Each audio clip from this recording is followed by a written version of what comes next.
Hi guys, good morning ma'am.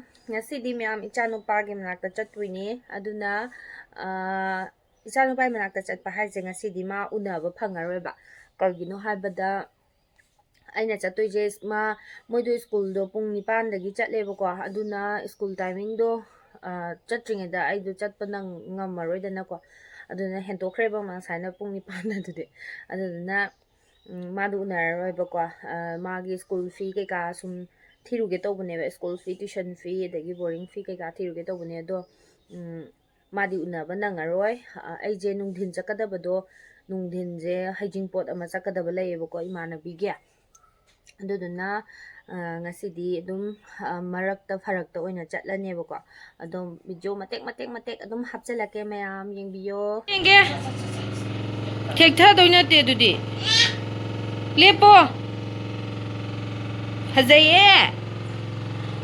है ओ ठीक था बनदी फजर मार ला ससला होगलो लेप तो हाना मसागा आइगा तामोगा बुंगो मनाक सतोइने बको गुड मॉर्निंग मैम दुकान दला दुकान दला बुंगो मनाक सतोइने ngasi di hari expect na tungale kole hai to game sada lakpa dugi aina jacket chili sanbi bane ma agi hape na sai ki hape na sele ngomala ka satui ne dum mate hapa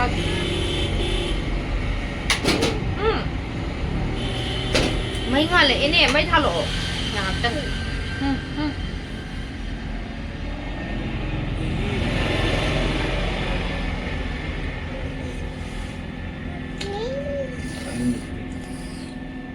ini nih. Kenapa ada? Ada. Ayo kita pagi kan kita tu anda ada kamu ini kau yang kau Oh, hijau le thui. Jacket sekarang je log thok re mana. Jacket log thok bra. Namong sem ta. Nai degi. Thui sana ga mama ga sem ta. Mama ga thui ga. Papa ga khoi gi chatui ro. Hai tau. Hi. Dada manakta chatui ni. Đây cái này thà đi kia. Hi. Bungo manakta salu ge. Tau no khuchupun. Adu thà luôn rồi bro bạn. Hi mayam, dada manakta. Moi di do sa di do dia yang ni bro. Bisa lu thuri di ko ni mana. Bisa lu thuri di ko ni. Tau Cái thằng thu nào bây giờ này. Tau ko no me.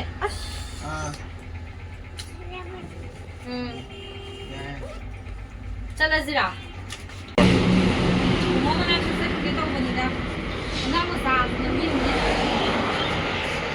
Angang maca. Muat kani.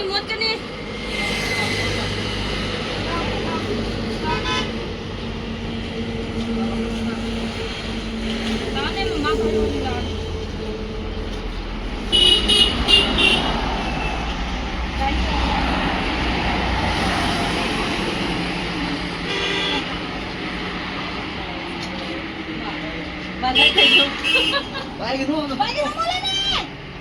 Bye bye toro.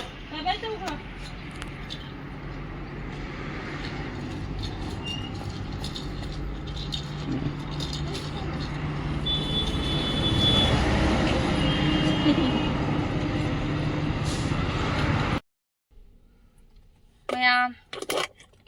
Ling bada gyanam ga tadre sinang je. Spill tira. Papa gini niya, nangi sunat na. Nangi ro tu ba. Natte dai mai. Dadagi manakta chatui ro. Mani mo mauna re. Sijina ne. Sumai na tau gada ba. Dumai na upo.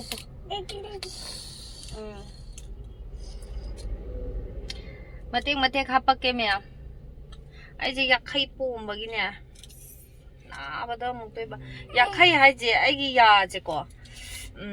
ꯈ꯭ꯋꯥꯏ ꯂꯥꯁꯀꯤ ꯃꯅꯨꯡꯒꯤꯁꯦ ꯆꯥꯎꯈꯠꯄ ꯁꯨꯡꯉꯝ ꯉꯝꯗꯕꯤꯗ ꯑꯗꯨꯝ ꯄꯣꯝ ꯂꯩꯕꯤꯗꯣ ꯇꯧꯋꯦꯕꯀꯣ ꯑꯗꯨꯅ ꯑꯣꯏꯒꯤ ꯄꯣꯝ ꯂꯣꯏꯈ꯭ꯔꯒ ꯌꯦꯠꯀꯤ ꯑꯃꯨꯛ ꯄꯣꯝꯃꯦ ꯑꯗꯨꯅ ꯅꯥꯕꯅ ꯑꯩ ꯒ꯭ꯌꯥꯟ ꯃꯦꯟ ꯑꯝꯇ ꯇꯥꯗ꯭ꯔꯦꯕ ꯊꯧꯔꯕ ꯑꯗꯨ ꯊꯧꯔꯦ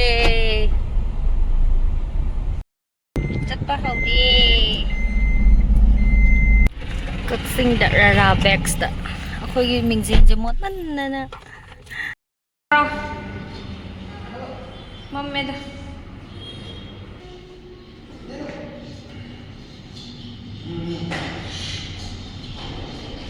ꯂꯥꯛꯑꯣ sida ꯂꯥꯛꯑꯣ sida ꯌꯥꯝꯅ ꯐꯖꯩꯌꯦ ꯏꯃꯥ ꯇꯨꯒꯤꯅꯦ ꯑꯆꯥꯄꯣꯠ ꯍꯥꯏꯔꯣ ꯀꯔꯤ ꯆꯥꯗꯣꯏꯅꯣ ꯀꯩꯅꯣ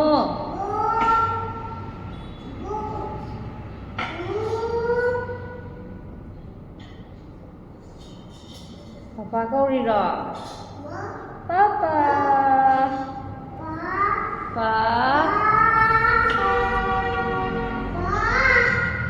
ꯄꯄꯥꯗ ꯉꯥꯎꯕ ꯑꯉꯥꯡꯉꯩꯁꯤꯅ ꯁꯤꯗ ꯂꯩꯔꯦ ꯑꯉꯥꯡ ꯃꯆꯥꯒꯤꯁꯤꯅ ꯉꯥꯏꯈꯣ ꯑꯊꯨꯝꯕ ꯄꯥꯝꯗꯕ꯭ꯔꯥ ꯆꯥꯊꯣꯛꯑꯅꯤ ꯑꯩꯈꯣꯏ ꯑꯩ ꯆꯥꯔꯦ ꯁꯦ ꯍꯥꯎꯍꯦ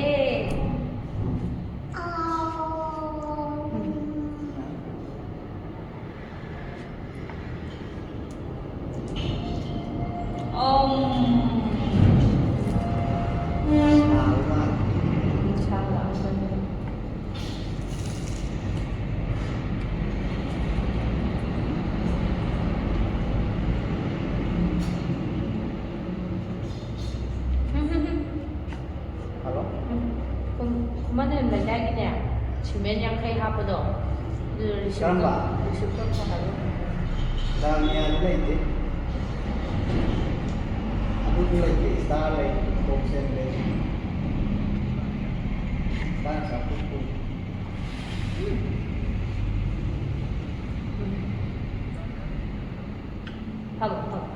ꯗꯥꯜ ꯌꯧꯗꯣꯔꯦ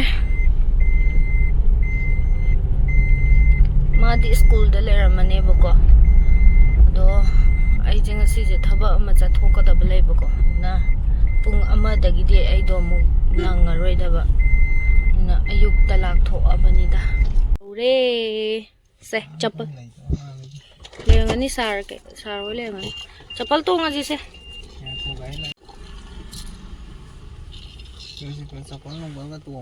ꯑꯗꯨꯝ ꯌꯧꯔꯛꯑꯦ ꯑꯩꯈꯣꯏ ꯃꯥꯅ ꯉꯥ ꯑꯌꯥꯏꯕ ꯂꯧꯍꯧꯋꯦꯅꯅꯦ ꯉꯥ ꯑꯌꯥꯏꯕꯗꯣ ꯌꯥꯏꯔꯒ ꯑꯃꯨꯛ ꯍꯟꯅ ꯌꯥꯏꯊꯣꯛꯄꯗꯣ ꯑꯗꯨ ꯌꯥꯏꯊꯣꯛ ꯂꯩꯔꯝꯃꯦ ꯁꯤꯈꯩꯁꯤ ꯌꯥꯏꯔꯝꯃꯦ ꯉꯥ ꯑꯌꯥꯏꯕ ꯅꯍꯥꯟ ꯂꯧꯕꯗꯣ ꯂꯣꯏꯈ꯭ꯔꯦꯕꯀꯣ ꯑꯗꯨꯗꯨꯅ ꯑꯃꯨꯛ ꯂꯧꯍꯧꯕꯅꯦ ꯀꯩꯅꯣꯒ ꯎꯀꯥꯕꯤꯒꯅꯦ ꯎꯀꯥꯕꯤ ꯌꯥꯝ ꯆꯥꯎꯋꯦꯕ ꯈꯨꯠꯆꯥꯎ ꯑꯃꯅꯦꯕ ꯋꯥ ꯄꯣꯛꯑꯦ ꯍꯧꯗꯣꯡ ꯂꯩ ꯉꯝꯗ꯭ꯔꯦ ꯍꯧꯖꯤꯛ ꯉꯥ ꯌꯥꯏꯕꯒꯤ ꯎꯀꯥꯕꯤꯒ ꯑꯗꯒꯤ ꯏꯔꯣꯟꯕꯗ ꯊꯥꯛꯅꯕ ꯉꯥꯃꯨꯒ ꯂꯧꯔꯦꯕꯀꯣ ꯀꯩꯅꯣ ꯇꯧꯔꯒ ꯌꯥꯝ ꯀꯟꯅ ꯌꯥꯏꯔꯛꯇꯦꯕ ꯃꯣꯏꯅ ꯑꯗ ꯑꯩꯈꯣꯏꯅ ꯊꯝꯕꯗ ꯅꯨꯡꯉꯥꯏꯅꯕꯅꯦꯅ ꯈꯔ ꯌꯥꯏꯊꯣꯛꯑꯦ ꯁꯤꯁꯤꯒ ꯁꯤ ꯅꯥꯀꯟ ꯊꯝꯕꯁꯤꯡꯁꯦ ꯌꯥꯏꯗ꯭ꯔꯤ ꯍꯥꯏꯔꯝꯕꯅꯦꯕꯀꯣ ꯑꯩꯈꯣꯏ ꯃꯥꯅ ꯁꯤꯒ ꯌꯥꯏꯊꯣꯛꯑꯒꯦ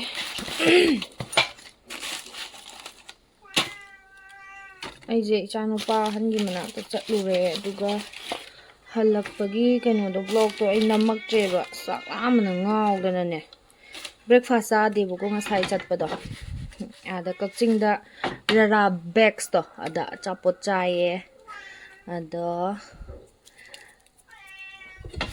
ꯑꯗꯨꯗꯣ ꯆꯥꯔꯛꯄꯗꯣ ꯇꯨꯝꯈ꯭ꯔꯕ ꯍꯥꯏꯇꯥꯔꯦ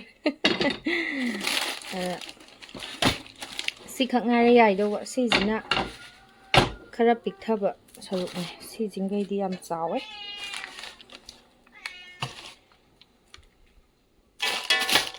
ꯀꯤꯂꯣ ꯀꯌꯥꯅꯣ ꯈꯪꯗꯦ 2 ꯈꯔ ꯍꯦꯟꯕ ꯃꯥꯜꯂꯦ 2 ꯍꯥꯏꯔꯥ 2 ꯍꯦꯜꯂꯦ ꯍꯥꯏꯔꯥ ꯈꯪꯗꯦ ꯑꯗꯨꯒ ꯑꯩꯅ ꯂꯣꯏꯁꯤꯜꯍꯧꯔꯦ ꯁꯤꯗ ꯑꯩꯈꯣꯏ ꯃꯥꯅ ꯌꯥꯏꯔꯝꯕꯅꯦ ꯑꯉꯥꯡ ꯄꯨꯔꯒ ꯁꯣꯝꯗ ꯆꯠꯈ꯭ꯔꯦ ꯑꯩꯅ ꯑꯃꯨꯛ ꯇꯧꯍꯧꯔꯦ ꯍꯥꯎꯅꯤꯍꯦ ꯉꯥꯃꯨꯁꯦ ꯑꯩꯅ ꯆꯥ ꯍꯩꯇꯕꯩ ꯋꯥꯅꯦꯕꯀꯣ ꯃꯣꯏꯗꯤ Yam pameba. Tamoju yam pame. As hawdong lay ngamdre.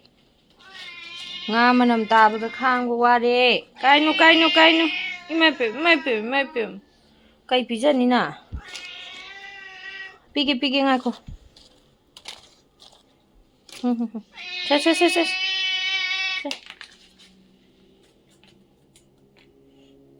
Carpet sa kajam. Listen, balure. Madam na modified to thokre. Pin do khata ngai. Listen, balure. Ai see set ani. Madam gi set jam phaja. Madam gi set jam phaja ne. Madam khang ngai chale ne wang lai kai ji da taw ri je. Next adi madam gi ta do ni. Mathang sahi. Kari. Mathang sahi gai.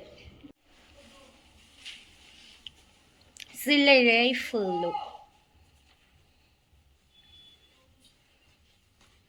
My mummy.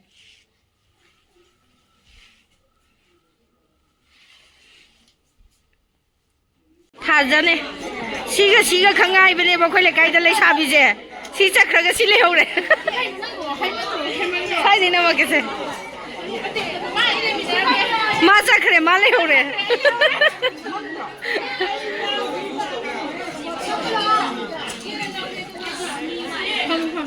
Khoi bani na athi Bal hai yang ngal li be ba. Mi di loi la na ra me da na. Se ma da kan yi ga ma de. Angam da kan doi. Ma, si chun dor. Tu dor bi ji ma ne. Ni ji ne te sa hai ba.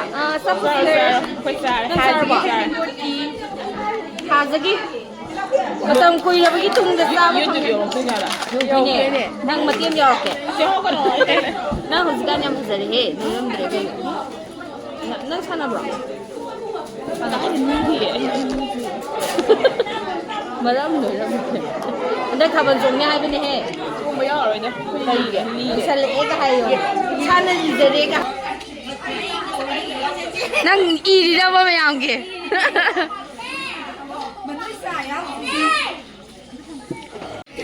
Kaina jing hangai nupi oina uda bani nang asi nupi khangoi oina u basi ngao re nupi oina hangai uda bani na ba ado ma salam dai ngoda hai petang li be nang tawram ya bani mai ngoda signi tiram de ba nate mana lan bani se ai ya su nang ya hola ke blog ta yeng ni Sangi pare ne ngai sini ni tunggi udi aja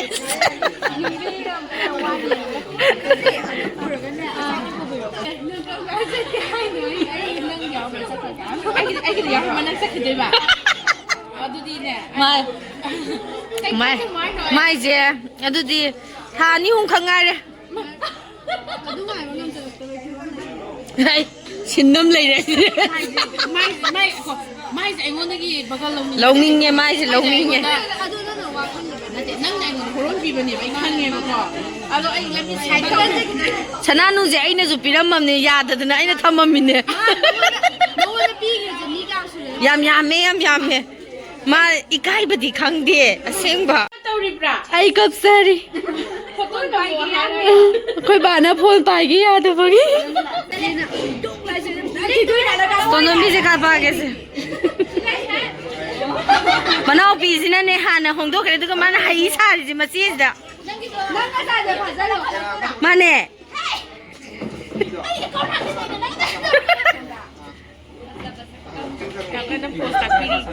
post ai ma je sukta da dra ba hai tra ba oza hu mari na ta I hong ji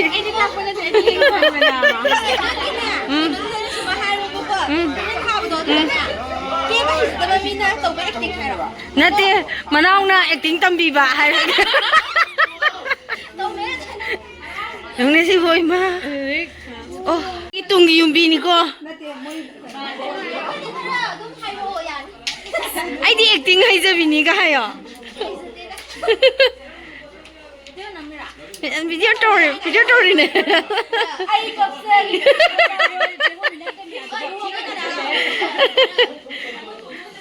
Ina ma ya ꯌꯥꯝ ꯐꯖꯩꯌꯦ ꯁꯤ ꯏꯅꯝꯕꯁꯦ ꯀꯅꯥꯏ ꯅꯨꯄꯤꯅꯣ ꯑꯩ ꯀꯥꯎꯔꯦꯕ ꯑꯗꯨꯅꯦꯕ ꯃꯁꯛ ꯌꯥꯝ ꯐꯖꯩ ꯑꯣ ꯌꯨꯝ ꯌꯧꯕꯅ ꯍꯥꯜꯂꯤꯁꯤꯗꯤ ꯍꯜꯂꯦ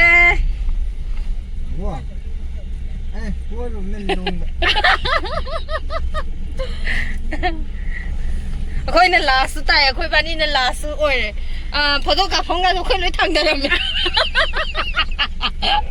ꯁꯅꯥꯅꯨꯁꯦ ꯊꯝꯕꯤꯔꯝꯃꯣ ꯑꯣ ꯍꯣꯔꯦꯟ ꯑꯃꯨꯛ ꯑꯩ ꯐꯪꯗ꯭ꯔꯗꯤ ꯀꯃꯥꯏꯅ ꯇꯧꯅꯤ ꯁꯥꯅꯣ ꯑꯗꯨꯅꯦ ꯀꯤꯗ꯭ꯔꯥ ꯑꯩꯈꯣꯏꯅ ꯑꯃꯨꯛ ꯀꯧꯗꯧꯗꯁꯨ ꯌꯥꯔꯔꯣꯏ ꯍꯥꯏꯕ ꯒꯥꯔꯤꯗꯣ ꯆꯤꯜꯂꯣꯏꯗ꯭ꯔꯥ ꯑꯗꯨꯅꯦ ꯂꯝꯕꯤꯗꯣ ꯑꯩ ꯏꯟꯇꯥꯎ ꯑꯃꯨꯛ ꯀꯧꯗꯧꯁꯨ ꯎꯄꯥꯏ ꯂꯩꯇꯦ ꯀꯃꯥꯏꯅ ꯇꯧꯗꯣꯏꯅꯣ ꯍꯣꯔꯦꯟ ꯊꯤꯜꯂꯁꯨ ꯊꯤꯜꯂꯕ ꯑꯗꯨꯅꯤꯗ